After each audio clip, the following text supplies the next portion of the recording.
Be the lecture on blood pressure regulation, and just a couple of things to remember: that the flow of blood through any part of our body in any given amount of time is our cardiac output, and our cardiac output is also equal to the amount of blood that we have in our circulatory system.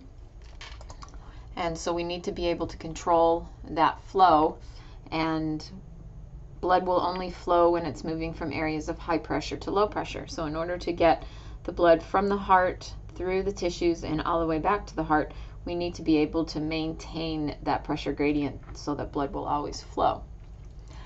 Blood pressure is the force per unit area exerted on the wall of a vessel, measured in millimeters of mercury.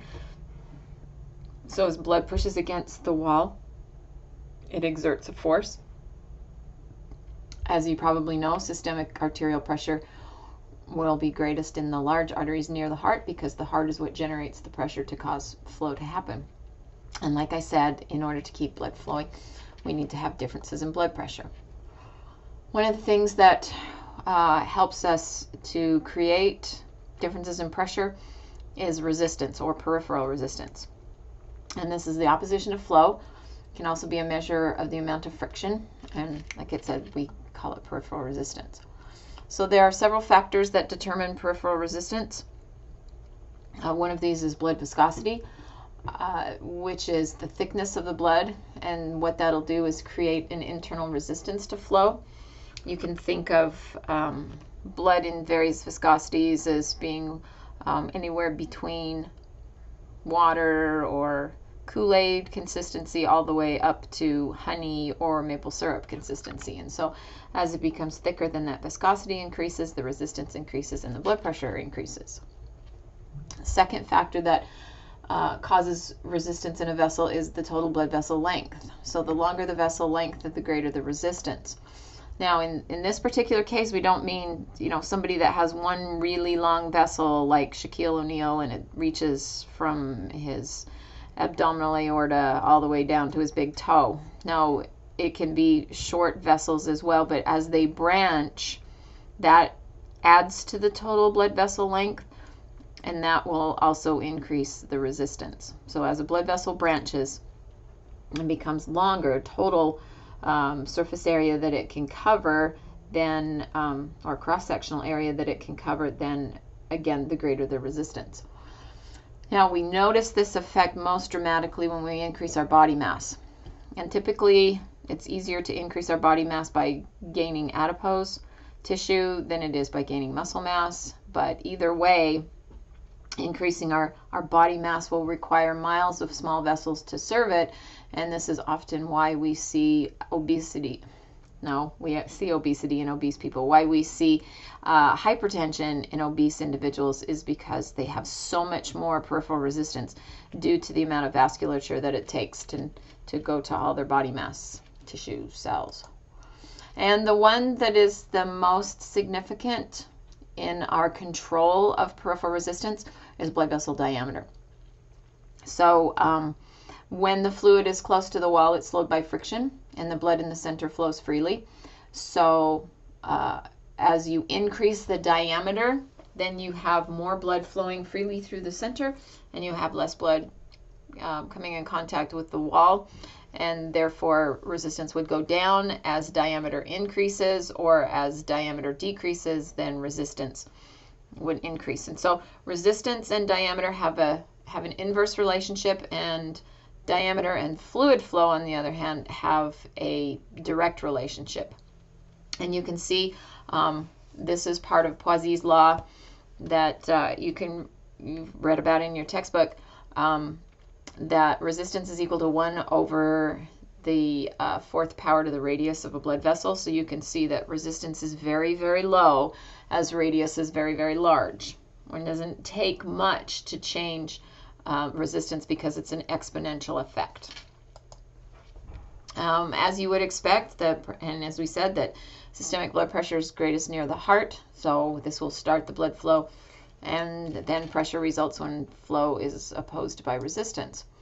So if we take a look at this chart, it shows the peripheral resistance, or the blood pressure changes as you go from the aorta down into the vena cava. As you can see near the heart, that the pressure is pulsatile, which means that the pressure down here, the diastolic pressure, is the pressure exerted just by blood being in the vessel itself. But then as blood is pumped out into the vessel during systole, ventricular systole, then you get that surge of blood that comes out. And that surge is going to be less evident as we get farther away from the heart. By the time we get out to the arterioles, we really can't feel a pulse anymore. Now, keep in mind that blood pressure still exists from the arterial to the venule end of the capillary bed, or else blood would pool out in the capillaries and never be able to return back to the heart. But you'll notice blood pressure is essentially zero when we get back into the vena cava, because blood is just pouring back into the heart. There's no contractile pushing force other than just pouring back into the heart, into the right atrium.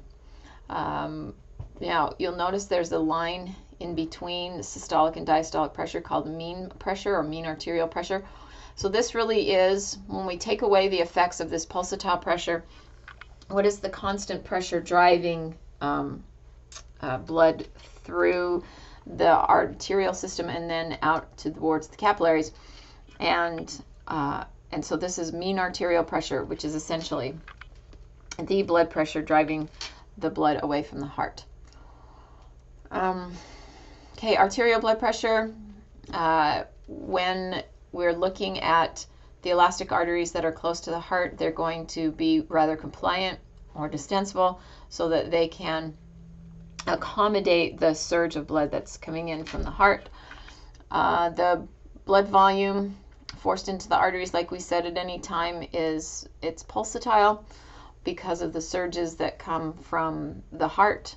And you've probably had your blood pressure taken before or done someone's blood pressure, and we know that we should have a systolic pressure around 120 millimeters of mercury and a diastolic pressure of about 70 to 80 millimeters of mercury, and then the pulse pressure is the difference between the two. And when we take our pulse pressure and we divide it by 3 and we add it to what our diastolic pressure is, then we know what is our mean arterial pressure.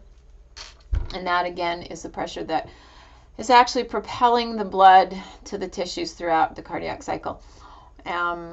If we calculate a systolic and diastolic pressure of 120 over 80, then we'll get a mean arterial pressure of 93. And this will decline, as it says, as we increase the distance from the heart. And mean arterial pressure also decreases due to the friction between the wall of the vessel and the blood.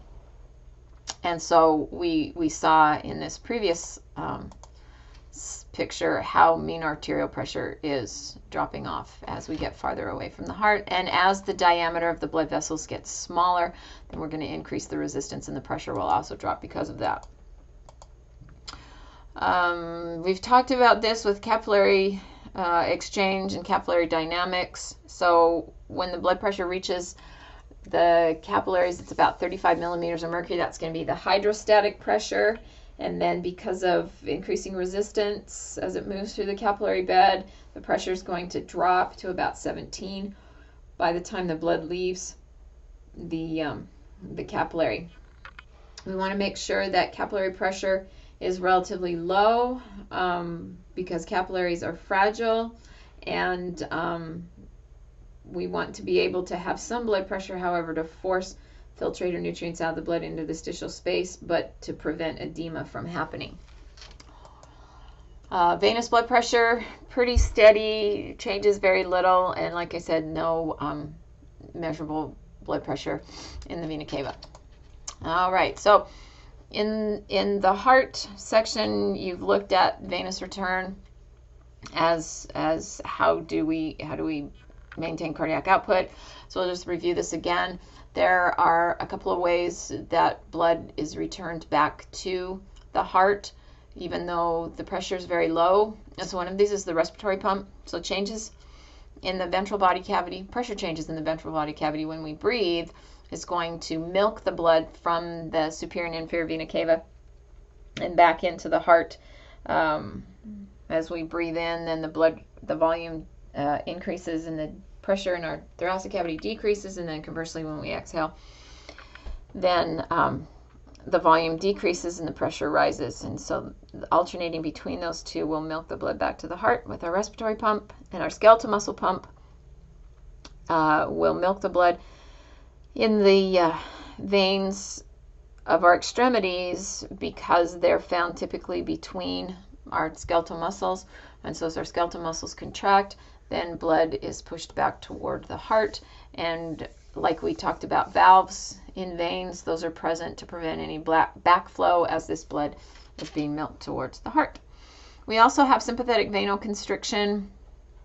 So the smooth muscle around the veins will constrict under sympathetic control, but because we have so little smooth muscle in a vein, the effect is not as great as we see in the arteries. This picture just shows how we can move blood around during times when we need it, say during exercise, and we need it in our muscles, and we need it in our heart, and we need it going to our lungs. And so I love this graphic. This shows what is our cardiac output at rest. There it is, the amount of blood that we have. And then you can see that we can triple it just by doing some strenuous exercise.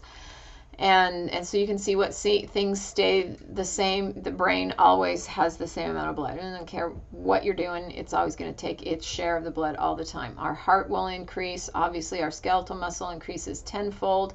Our skin will also increase because of our sweating. But we do not need to be making urine while we're strenuously exercising. That blood needs to stay out in our muscles. So we're going to shunt it away from our kidneys, and we're going to shunt it away from our abdominal organs, and then other places in our body. And so you can see where the blood goes. This picture just shows what happens to flow as we go through the vasculature. So flow will decrease to almost nothing when we get to the capillaries. The velocity anyway is very, very slow, because of the great cross-sectional area that we have in the capillaries. It's almost 5 times what we have in the aorta. Actually, it's more than that, but it doesn't. 5,000 times more than that in the aorta. And the reason why is because twofold. We want to deliver blood to the tissues, and then we want it to be slow so that exchange can occur. And then as we decrease that cross-sectional area, then velocity will increase. All right, so what are the things that are going to regulate blood pressure? Well, as you looked before in your study guide, blood pressure or mean arterial pressure, either one, is cardiac output times peripheral resistance. So what are the main factors affecting cardiac output? That would be venous return and neural and hormonal control to affect heart rate. So venous return will affect stroke volume, and then neural and hormonal control would affect the heart rate. So the parasympathetic and the sympathetic are going to act again on the heart to change cardiac output and therefore change blood pressure. So the parasympathetic cardioinhibitory center, which will go and stimulate the heart through the vagus nerve, is in charge of resting heart rate. And during this time, our stroke volume will be controlled by end-diastolic volume, not really affected by a decrease in systolic volume, but primarily just how much blood returns back to the heart. But during stressful times, sympathetic stimulation, our heart rate increases, the stroke volume increases due to contractility, and that's because our ESV, or end systolic volume, decreases and cardiac output increases, mean arterial pressure increases. This is a really nice graph that just shows what causes all of these changes, and we're going to talk about every single one of these in just a few minutes. Okay, so what are the short-term neural controls of peripheral resistance? So the first thing that we can do is change the distribution of blood based on the demands of the tissues. So for an example is shunt the blood away from the GI tract during sympathetic stimulation and shunt it towards areas that require that. So the closing of those precapillary sphincters can affect blood pressure in those organs that need it. We can maintain mean arterial pressure by altering blood vessel diameter through vasoconstriction, vasodilation, and most of these neural controls are going to operate using reflex arcs with the baroreceptors. So the baroreceptors are going to be stretch receptors in the wall of the aorta and the common carotid artery, and they will send signals to the medulla to adjust what's going on peripherally to maintain blood pressure. Occasionally chemoreceptors will be affected or will cause an effect in higher brain centers too, and we'll be looking at more of those. So what controls blood vessel diameter? Well, in the medulla oblongata we have an area called the vasomotor center, which is going to send out sympathetic stimuli to the blood vessels to cause vasoconstriction to alpha adrenergic receptors in the norepinephrine that will be secreted by those sympathetic efferents. As I said before, the arterioles are almost always in a constant state or a moderate state of constriction to maintain our vasomotor tone, but of course at any time we can adjust that. This picture shows some things that will cause a change in peripheral resistance due to vasoconstriction or vasodilation. We have two mechanisms for this. We have an intrinsic mechanism, which is going to happen right at the level of the blood vessel itself, and that we won't have the higher brain centers or even the medulla involved. These factors will act on the smooth muscle itself and be very local. As you can see, distribute blood flow to individual organs and tissues as needed. Whereas on the other hand, the extrinsic mechanisms are going to involve things more systemically, so nervous stimuli, hormonal stimuli, to maintain mean arterial pressure. So this is to keep the pressure going throughout our whole body, where this is just is going to act locally to maintain flow in a particular organ or a particular area. We'll talk about all of these things as we go along. Here is how the baroreceptors work. So let's say, so they're negative feedback mechanisms. So let's say that you have a high blood pressure situation. So mean arterial pressure rises above the normal range. The baroreceptors in the carotid sinuses and the aortic arch would then be stimulated, which will send a signal. The afferents would send a signal both to the heart, to the cardioacceleratory center, cardioinhibitory center, and the vasomotor center. And the cardioinhibitory center then would be parasympathetic stimulation out to the SA node and the AV node to decrease heart rate. By inhibiting the cardioacceleratory center, again, we also decrease heart rate and decrease contractility of the heart, and so those things will decrease cardiac output. And then by inhibiting the vasomotor center, the smooth muscle in the vasculature will vasodilate, and that will cause a decrease in peripheral resistance. And so we've decreased cardiac output, we've decreased peripheral resistance, and therefore we've decreased the blood pressure. So now blood pressure returns back to a normal homeostatic range. But what if these act too much? Or you lay down, or you do something that then decreases your mean arterial pressure and the stimulus of the baroreceptors. So falls below normal range, baroreceptors are inhibited. Now, you know how when you're babysitting and you hear the kids in the backyard and yelling, screaming, and you know that they're fine because you can hear them. But as soon as it gets quiet, that's when you freak out. It's like, oh my goodness, what are they doing? And that's just like when there isn't as many inputs here from the baroreceptors to the cardiac centers in the brain. Then they think, okay, then we need to fire. And so the cardioacceleratory center will fire and increase increase heart rate through sympathetic stimulation and contractility. The cardioinhibitory center will be inhibited and the vasomotor center will be stimulated, and so we will get an increase in heart rate, an increase in contractility, which increases our cardiac output. We'll get vasoconstriction happening, which will cause an increase in peripheral resistance, and both cardiac output and peripheral resistance will return the blood pressure back to normal range. So that's what we do all day long, every minute, and not as much all day long, but as our blood pressure rapidly changes, so let's say you run across the street, or you're climbing a flight of stairs, or you're getting up out of your seat or something like that, then this is typically what's going to be happening, this short-term nervous control. So I just wrote out everything that I just said. So here's that, and there's that same oh, here's an important concept. So if this works so well at maintaining blood pressure when our blood pressure rises, how come we have chronic hypertension? Or why do we have high blood pressure all the time? Well, that's because our baroreceptors can become reprogrammed to a higher blood pressure level.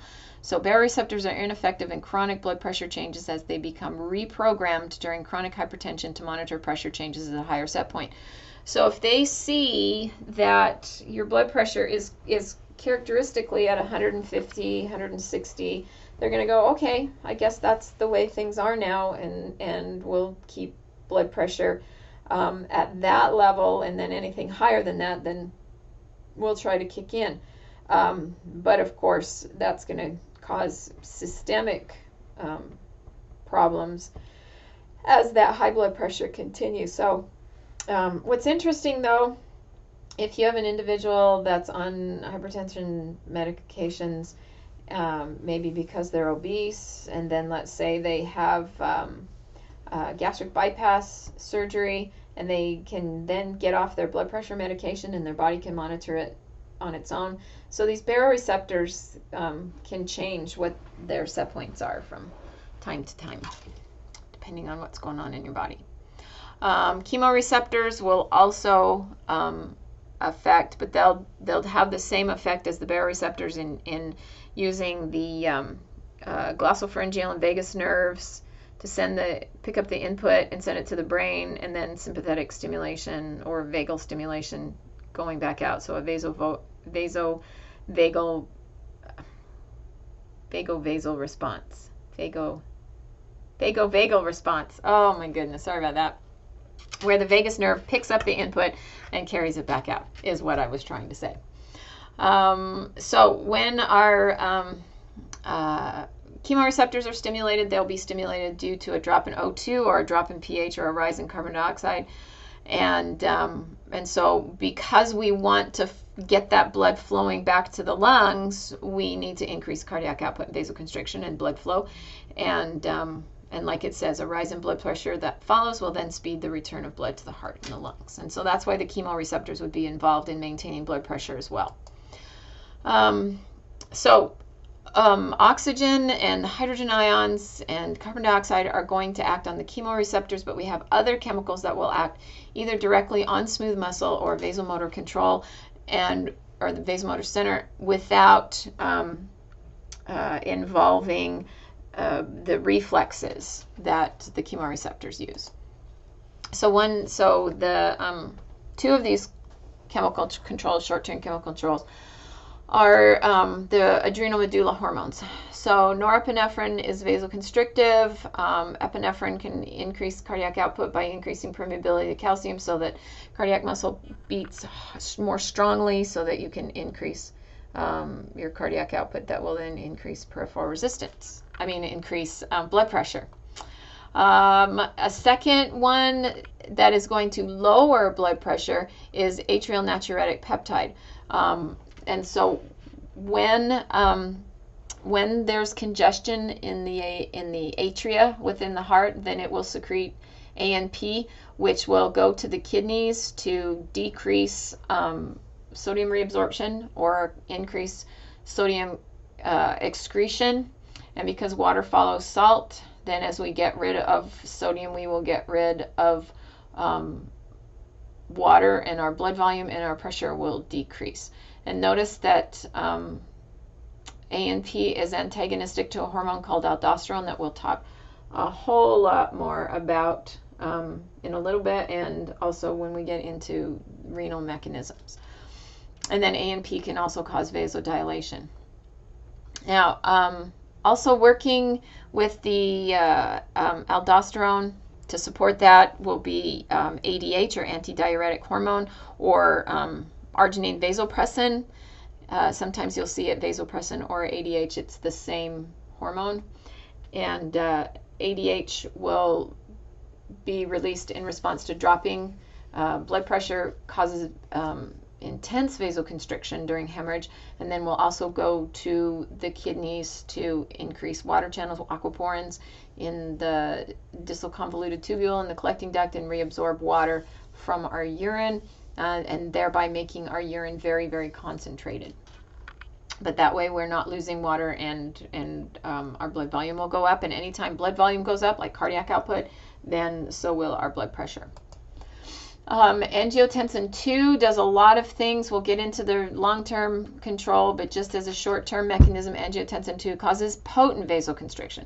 One of the most potent vasoconstrictors that we have within our body. And so as we get that acting on the smooth muscle at the blood vessels, doesn't have to go to the vasomotor center. It'll act directly on vascular smooth muscle and cause it to contract, thus causing vasoconstriction. Okay, now the endothelium itself can secrete some factors that will affect local blood pressure, like endothelin, cause a vasoconstrictor that allows calcium entry into smooth muscle in response to low blood pressure.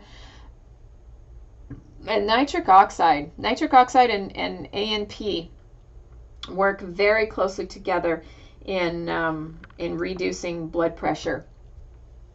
So nitric oxide causes vasodilation, short-term effects, but very, very important in causing vasodilation and decreasing blood pressure. We have some inflammatory chemicals that will affect blood pressure. Histamine causes vasodilation, and sometimes if you're having you're in anaphylactic shock, you're having an allergic reaction to something, and so much histamine is released that you'll get systemic vasodilation that will drop your blood pressure, and your blood flow out to your tissues will be reduced, and you can die as a result of anaphylactic shock caused by histamine. Alcohol will also lower blood pressure by inhibiting ADH, and it depresses the vasomotor center, and so we get vasodilation, and then especially vasodilation in the skin. And because we've got so many capillaries going out to our skin, that if too much blood goes out to our skin, then not enough blood is going to make it back to our brain. Okay, so those were the short-term mechanisms. Now I'm just going to quickly get into the long-term mechanism, which is what that picture was with the kidneys. So long-term blood pressure regulation is due to the kidneys. And so how does it do it? It does it two ways. It has a direct mechanism and an indirect mechanism. So if we have an increase in our blood volume that causes an increase in our blood pressure, that will stimulate our kidneys to eliminate water. So higher pressure, more filtration, more urine production, which will reduce blood volume and blood pressure. So when we drink a whole bunch of water at one time, we don't have to worry too much about our blood pressure getting too high, because as soon as that blood, that absorbed water in our blood hits our kidneys, then that increased pressure will cause it to be lost. And then conversely, a drop in volume causes the kidneys to retain water because the pressure is less to cause adequate filtration, and water will remain within our blood volume or blood vessels, and the pressure will be maintained. So that's the direct mechanism. Rise in blood volume, kidneys filter faster, decreases time for reabsorption, and more fluid leaves as urine. And then conversely, a drop in blood volume reduces filtration, and we don't lose as much water.